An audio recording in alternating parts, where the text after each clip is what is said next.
Baik, Assalamualaikum warahmatullahi wabarakatuh. Nama saya Erzalunti Anwar. Saya dari Prodi Bimbingan Konseling Islam semester 6 Lokal 1. Jadi di sini saya akan menjelaskan tentang rancangan penelitian saya mengenai hubungan pengendalian diri terhadap perilaku konsumtif pada siswa kelas 12 di SMK Negeri 1 Samarinda. Oke, pokok bahasan yang akan saya bahas itu ada sekitar 10 item. Yang pertama ada fenomena, yang kedua ada kesenjangan, selanjutnya tujuan penelitian, variabel penelitian, ada juga hipotesis, subjek penelitian, jumlah subjek penelitian, teknik sampling, instrumen penelitian, dan juga yang terakhir yaitu teknik analisis data. Jadi, kita lanjutkan. Jadi masuk ke pembahasan pertama yaitu fenomena. Fenomena yang saya tarik di sini adalah ketagihan belanja online. Nah, di sini tuh termasuk sama dengan variabel yang saya cari yaitu perilaku konsumtif. Kayak banyak terjadi di kalangan mahasiswa sekarang tuh karena sekarang lebih maraknya belanja online ya. Jadi mereka tuh selalu membeli barang-barang yang istilahnya belum tentu berguna dan juga belum tentu barang itu berkualitas kayak gitu. Jadi disinilah kenapa alasan saya mengambil judul tersebut, yaitu hubungan pengendalian diri terhadap perilaku konsumtif siswa kelas 12. Ini akan merujuk ke pengendalian diri para siswa untuk menolak yang namanya perilaku over konsumtif tadi kayak gitu. Kita masuk ke pembahasan kedua yaitu kesenjangan. Nah, di sini akan dijelaskan lebih dalam lagi dari fenomena tadi. Nah, dalam hal pengendalian diri, manusia itu cenderung akan bertanggung jawab atas dirinya sendiri. Ketimpangan yang ada dalam perilaku konsumtif adalah kecenderungan seseorang untuk membeli hal yang belum tentu berguna tetapi dibeli karena hal murah tadi. Itu tadi yang saya jelasin di awal. Nah, secara harapan, kesenjangan itu secara harapan mengharapkan hal atau barang tadi itu berguna atau berfungsi dengan baik karena sudah dibeli murah tadi, tetapi realitanya yang ada tidak sesuai ekspektasi manusia itu sendiri atau tidak sesuai ekspektasi orang-orang yang membeli barang-barang lewat online. Jadi masuk ke tujuan penelitian. Nah, di tujuan penelitian ini tuh saya mau tahu dan saya mau mencari tahu adakah hubungan pengendalian diri seseorang dengan perilaku konsumtif tadi. Jadi yang benar-benar saya ingin tahu itu adalah apakah ada korelasi kuat antara pengendalian diri seseorang apalagi dengan subjek yang saya pilih yaitu siswa kelas 12 dengan perilaku konsumtif yang mereka punya kayak gitu. Oke, kita masuk ke pembahasan selanjutnya dari sebelumnya yaitu tujuan penelitian, sekarang variabel penelitian. Nah, dalam variabel penelitian ini saya sudah bagi dua antara variabel X dan juga Y-nya. Nah, X ini adalah pengendalian diri.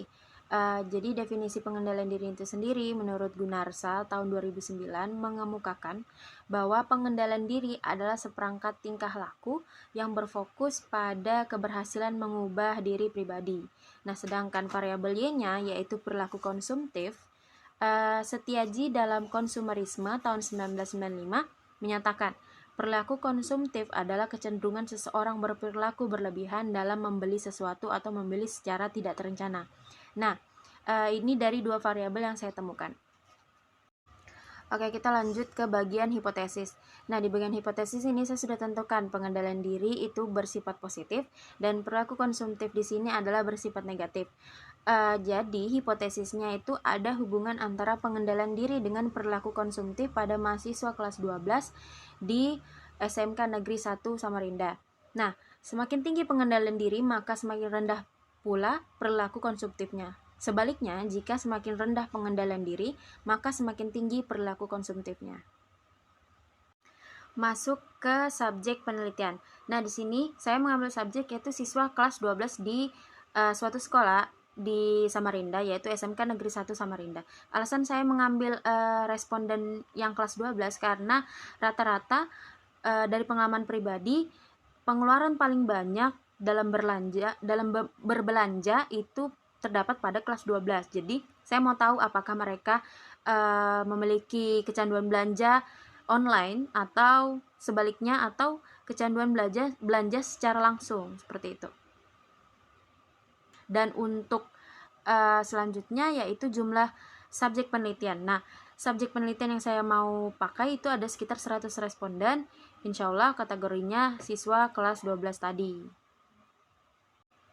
Oke, kita masuk ke bagian teknik sampling. Nah, di bagian teknik sampling ini saya menggunakan uji korelasi person atau produk momen, di mana uji ini tuh salah satu metode yang digunakan untuk menguji hipotesis asosiatif atau uji hubungan. Untuk definisi korelasi person ini sendiri itu adalah merupakan korelasi sederhana yang hanya melibatkan satu variabel terikat dependen dengan satu variabel bebas independen. Jadi, korelasi person menghasilkan koefisien korelasi yang berfungsi untuk mengukur kekuatan hubungan linear antara dua variabel. Dan juga menurut Conover tahun 1971, korelasi person digunakan untuk mengetahui tingkat atau keeratan hubungan antara dua variabel atau dua fitur objek. Nah, itu tadi teknik sampling. Sekarang kita masuk ke instrumen penelitian. Dalam instrumen penelitian, dalam hal ini tuh saya menggunakan skala Likert, yaitu untuk mengukur persepsi, sikap, atau pendapat seseorang atau kelompok mengenai sebuah peristiwa atau fenomena sosial berdasarkan definisi operasional yang telah ditetapkan oleh saya sendiri atau peneliti.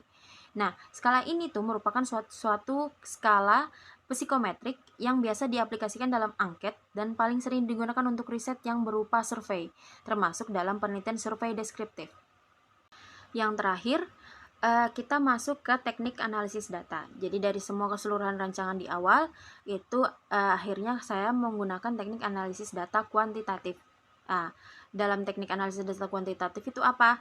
Jadi, teknik analisis data kuantitatif itu adalah metode yang digunakan untuk mengumpulkan, menganalisis, atau menganalisa, dan menafsirkan data numerik dalam suatu penelitian ilmiah.